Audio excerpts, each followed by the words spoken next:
Really, Spurs? I don't care if you're a young team. Losing a lead like that is inexcusable. There are a few things as great as being a Knicks fan right now during these finals. Oh my God. We're on the Spurs Reddit. Let's see what else people are saying. This is unbelievable, bro. Perhaps the most shocking finals game ever.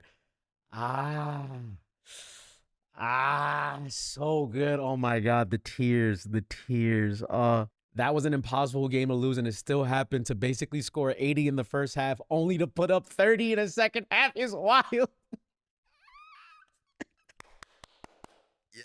Yes. It was the coach's fault. They refused to slow the game down on 3 to 4 quarters when the lead was still high and kept letting that sorry number 4 handle the ball during the most crucial moment. Bro, say his name. His name is De'Aaron Fox. Say his name. He is not Voldemort. Also, though he did flop in the end, there's nothing bigger than this man's failure. Like, how are you gonna whiff this right here?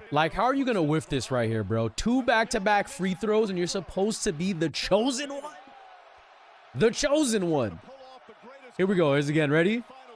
Flop City. Fraud. My opinion has always been that Cat, whenever he's in the game, completely exposes Wembayama all the time, and that is why they gave him 2 fouls in the beginning, to make sure that Cat cannot expose that man. That is the only reason why we were in that deficit to even begin with. Embarrassing, and when the threes aren't falling, why keep shooting them? I mean, look, my opinion on this is that the Spurs in that first 2 half, even though they did have help from the refs, the fact that they were scoring that many threes back, they were not missing. It was disgusting. So, like, if we're doing all that, yeah, I'm going to go for it in the second half to begin with. But once we realize, like, hey, we've tried to score like 5 or 6 threes, none of them are going in. Let's just play fundamental basketball. That should have been the swap immediately. Inexperience on them, and especially Mitch Johnson. This is essentially every modern NBA team. I mean, post-Curry era, all anybody wants to do is shoot threes. Okay, that's the stuff that gets people hyped the most. Like, oh my God, a 3 from the half, a 3 from this, a 3 from that. It's the stuff that gets the most splash from the fans to begin with. Nobody cares about a dunk anymore, even though it's nice to see. It's usually a 3 that gets everybody moving and going. Wemby is so uncomfortable in the post, especially against Cat. Thank you. A Spurs fan understands that how dangerous Karl-Anthony Towns was to Wemby. Okay, Wemby could not handle that pressure from Cat. Cat was all over him every single game. It exposed the fact that this 7'5", maybe giant freakazoid alien from another planet cannot hoop. I'm sorry, bro. He gets away with the most things possible because nobody is in his elevation of air. It's the only reason why he has his score line. With that, take his height away, he is a mediocre ball player. It is all hype. All hype.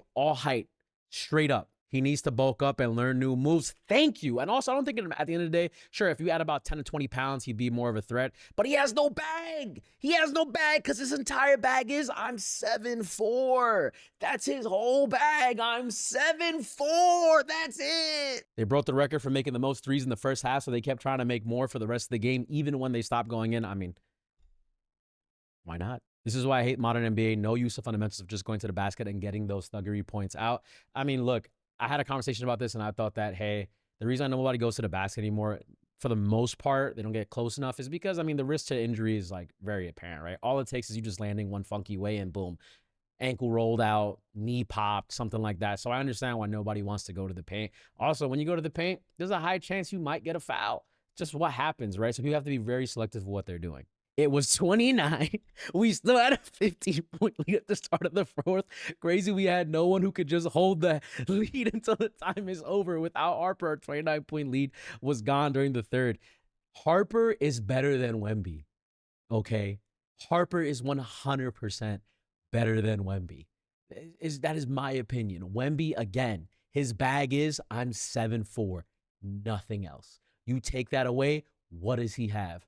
Nothing else. The GOAT, Jose Alvarado, the pride of Puerto Rico, was literally holding this man down. My countryman, we're stopping this giant. He couldn't handle the 6-foot Puerto Rican pit bull pressure. That's my opinion, bro.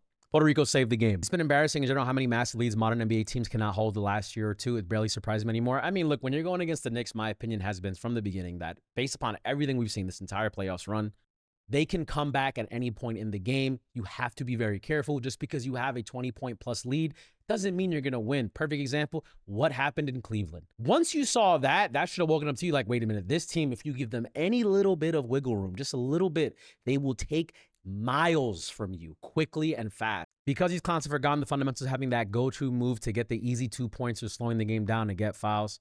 Hey, man, nobody just wants twos or layups, you know? They all just want the big threes and splashes. Nobody wants that very fundamental, boring game of basketball, right?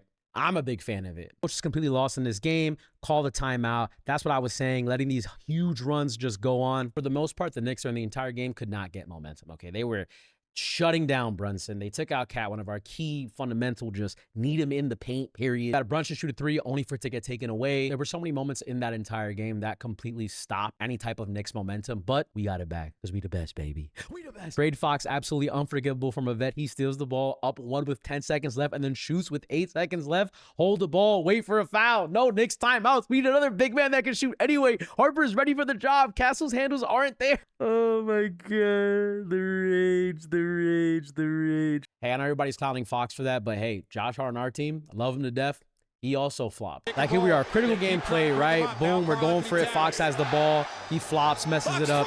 Boom, here comes Hart, comes in, goes for the jump, layup, fail. Can you imagine the amount of adrenaline and heart pumping you had to go through to whiff that entirely? Like, that amount of pressure, unseen of, unheard of. It's an insane idea to even think of that this is even happening. I think anybody given that situation would flop. Like, it's such a high stakes, high pressure moment. I can't imagine how many years were shaved off of Josh Hart's life or even Fox's life from just being in that position. I leave you with this though, Spurs fans. I thought this place was heaven sent, and now it's just a monument in my mind. Thank you, Spurs fans.